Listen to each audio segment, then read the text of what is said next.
জাতি শেখ হাসিনা আজকের সভাপতি আপনাদের সামনে এই নীতিসমূলক ভাষণ প্রদান করছেন বঙ্গবন্ধু কন্যা জাতি শেখ হাসিনা একটি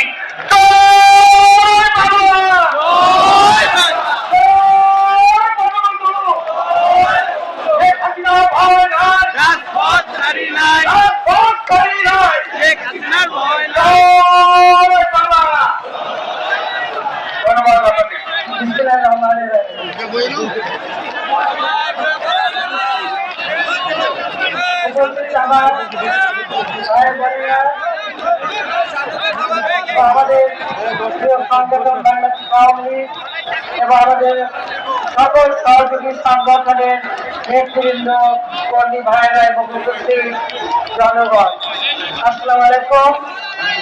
হিন্দু ভাইদের আদাব।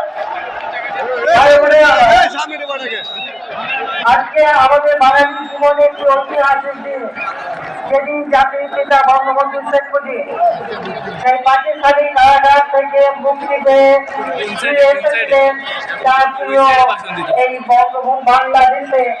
আর সবাই বেশি এসেছিলেন এই সরোয়ার্দী উদ্যানে, সেখানে সেই ভাষণ দিয়েছিলেন।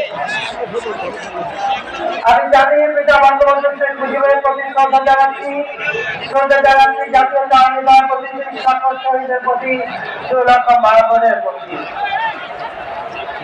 জাতির পিতা বঙ্গবন্ধু শেখ মুজিব তার জীবনটা উৎসর্গ করেছিলেন বাংলাদেশের জনগণের জন্য, যে বাংলাদেশের মানুষ যাদের অন্ন, বস্ত্র, বাচ্চা, চিকিৎসা কোনো কিছুই ছিল, অভাব ছিল।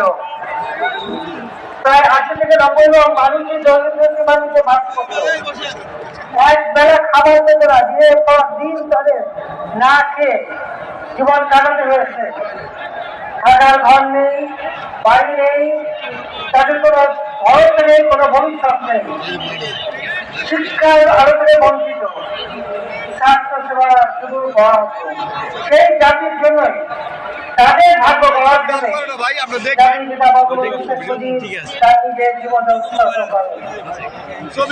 অনেক সংগ্রাম আর ত্যাগের মধ্য দিয়ে এই দেশ